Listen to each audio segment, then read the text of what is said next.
నెల్లూరు జిల్లా సంగ మండలం పల్లిపాలెం వద్ద వెంకటరమణయ్య అనే యజమానికి సంబంధించిన వేరుశెనగ గానుగ మిల్లు దగ్ధమైంది. అర్ధరాత్రి మిల్లులో మంటలు వస్తూ ఉండడంతో అటుగా వెళ్తున్న స్థానికులు యజమానికి సమాచారం అందించారు. వెంటనే మిల్లు వద్దకు చేరుకుని స్థానికులతో కలిసి మంటల్ని అదుపులోకి తెచ్చారు. మిల్లులో యంత్రాలు, వేరుశెనగ పప్పుతో పాటు మిల్లుకు సంబంధించిన పలు సామాన్లు పూర్తిగా దగ్ధమయ్యాయి. 10 లక్షల రూపాయల ఆస్తి నష్టం జరిగిందని యజమాని వాపోయారు. ప్రమాదవశాత్తు జరిగింది కాదని ఎవరో కావాలని తగలపెట్టారని యజమాని ఆరోపించారు. బాధితుడు పోలీసులకు ఫిర్యాదు చేయడంతో సంఘటనా స్థలానికి చేరుకుని వివరాలు సేకరించి దర్యాప్తు చేపట్టారు.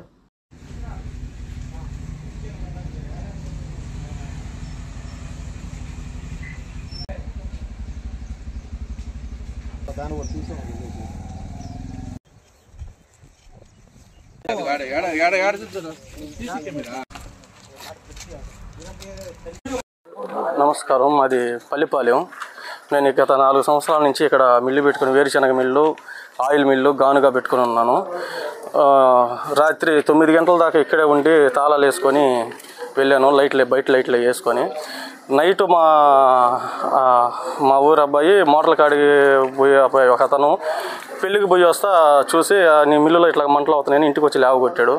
నేను ఆ టైం నుంచి ఎక్కడికి వచ్చిన తర్వాత 2:30 గంటలకి నన్ను లేవగొట్టినాడు. 10 నిమిషాల్లో ఎక్కడికి వచ్చేలాగే మొత్తం అప్పటికే తగలబడిపోయేసింది.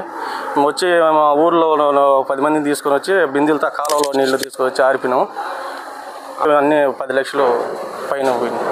వచ్చేసి ఆయిల్ మిల్లు, వేరుశెనగ మిల్లు, ఆయిల్ వచ్చేసి 300 లీటర్ల పైన పోయింది. వేరుశెనగ కాయలు వచ్చేసి ఒక 20 బస్తాలు, పెద్ద బస్తాలు లోడ్ కాయలు దించున్నాము.